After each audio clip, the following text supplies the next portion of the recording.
తెలంగాణ రాష్ట్రంలో గౌరవ ముఖ్యమంత్రి రేవంత్ రెడ్డి గారి ప్రజాపాలన ద్వారా ప్రజలలో వస్తున్న ఆదరణ చూసి టీఆర్ఎస్ ముఖ్యంగా కేటీఆర్ గారికి మైండ్ దొబ్బింది. అసలు కేటీఆర్ మైండ్లో ఆ బుర్రలో మైండ్ ఉందా పెండ ఉందా అర్థమైతలేదు.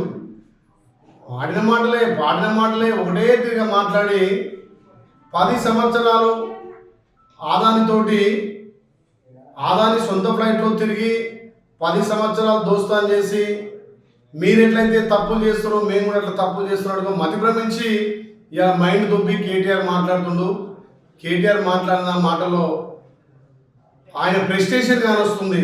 ఆయన ముఖ కవలికల్లో ఇలా ఏదో కోల్పోయినాం మేము తెలంగాణలో, అధికారం కోల్పోయినటువంటి ఆలోచన, అధికారం కోల్పోయినటువంటి మత్తులో ఇంకా కూడా తేరుకోపోతలేడు కేటీఆర్.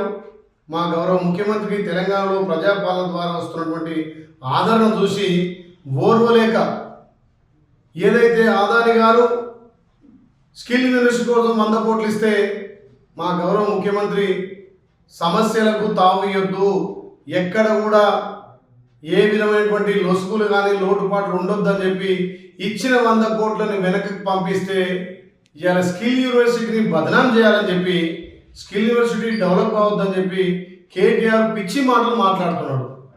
మరి 10 సంవత్సరాలు మీరు అదాని ఫ్లైట్లో తిరిగి మీరు చేసుకున్నటువంటి చీకటి ఒప్పందాలు, మీరు చేసుకున్న రహస్య ఒప్పందాలు, మీరు ఎన్నో కాంట్రాక్ట్లు ఆయనకి ఇచ్చి ఇలా మా గౌరవ ముఖ్యమంత్రి బదనాం చేయాలని తెలంగాణలో మా గౌరవ ముఖ్యమంత్రి ప్రజాపాలన ద్వారా ప్రజల మన్ననలు పొందుతుంటే ఇవాళ ఒక సంవత్సరంలోనే ప్రజలలో మంచి మైలేజ్ తెచ్చి మంచి ఇమేజ్ వచ్చినటువంటి మా ముఖ్యమంత్రి మీద బురద చల్లాలని కేటీఆర్ మళ్ళీ కూడా పిచ్చి బావుడు వాగుతున్నాడు.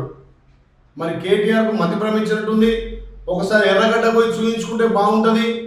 ప్రతి విషయాన్ని పదే ప్రజలు, తెలంగాణ ప్రజలు మళ్ళొక్కసారి మోసం చేయడానికి ఇలా ఆదాని 100 కోట్లు అంటుడు. మేము ఆదాని 100 కోట్లను మా గౌరవ ముఖ్యమంత్రి మాకొద్దు అని చెప్పి రిటర్న్ చేసిండు.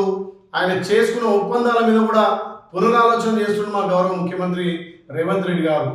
ఇలా ప్రజాపాలన ద్వారా తెలంగాణలో మహిళలకు పెద్దపీట వేసి మేము మహిళలకు ఉచిత ఆర్టీసీ కాకుండా 500కే గ్యాస్ ఇచ్చి ప్రతి ఇంటికి 200 యూనిట్ల ఉచిత విద్యుత్ ఇచ్చి రైతన్నలకు పెద్దపీట వేసి భారతదేశ చరిత్రలోనే ఏకకాలంలో 18,000 కోట్ల రుణమాఫీ చేసిన చరిత్ర మా గౌరవ ముఖ్యమంత్రి. ఇవాళ మా రాహుల్ గాంధీ గారు భావి ప్రధాని గారు ఒక మాట అంటే మా గౌరవ ముఖ్యమంత్రి శిలాశాసనంగా గాంధీ అంటే గాంధీ కుటుంబం అంటే త్యాగాల కుటుంబం, గాంధీ కుటుంబం అంటే మాట ఇస్తే మాట మీద నిలబడే కుటుంబం. రాహుల్ గాంధీ మాటను మా గౌరవ ముఖ్యమంత్రి రేవంత్ రెడ్డి గారు శిలాశాసనంగా పరిగణించి రాహుల్ గాంధీ గారు ఏదైతే చెప్పినటువంటి రుణమాఫీని తెలంగాణలో ఇంప్లిమెంట్ చేసినాం. రాహుల్ గాంధీ గారు ఏదైతే మాకు చూపించినటువంటి కుల గణనను కూడా ఇలా పెద్ద ఎత్తున 90% ఇప్పటికీ పూర్తయింది. ఇంకా 10% కూడా పూర్తి కాబోతుంది.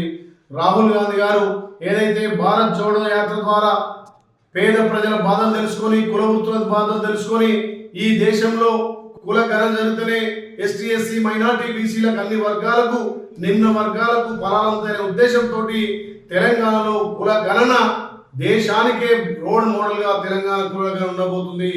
మా గౌరవ ముఖ్యమంత్రి రాహుల్ గాంధీ గారి మాటను శిరసా వహిస్తారు. మీ లెక్క చీకటి ఒప్పందాలు ఆదానితోటి, అక్కడ మోడీతోటి ఢిల్లీలో దోస్తాన్, ఇక్కడ గల్లీలో కుస్తీ, మీ నాటకాలు తెలంగాణ ప్రజలు గమనించే మిమ్మల్ని ప్రతిపక్ష హోదా ఇచ్చినా ప్రతిపక్ష హోదా నిర్వహించలేక ఇవాళ ఫామ్ హౌస్లో పండుకున్న మీ అయ్య మీద మాట్లాడు. ఇవాళ ఏమున్నా ప్రతిపక్ష హోదా కోసం మీ బాబా నువ్వు ఆడుతున్నటువంటి డ్రామాలు తెలంగాణలో నడవవు. ఇప్పటికైనా ఆ మైండ్ దొబ్బింది కాబట్టి నువ్వు ఎర్రగడ్డ పోయి నీ మైండ్ను సెట్ చేసుకోవాలి. తెలంగాణలో రేపటి నుంచి డిసెంబర్ 9 జరిగే అసెంబ్లీ సమావేశాల్లో మా ప్రభుత్వానికి సూచనలు సలహాలు ఇచ్చి మరి ప్రతిపక్ష నాయకుడు ఎవరో తెలుసుకోవాల్సిన బాధ్యత ఉంది. కాబట్టి మళ్ళొక్కసారి మా గౌరవ ముఖ్యమంత్రి రేవంత్ రెడ్డి గారి మీద ఈ చౌటబారు పకటం మాట్లాడితే ఖబర్దారని చెప్పి కేటీఆర్ని హెచ్చరిస్తున్నాం.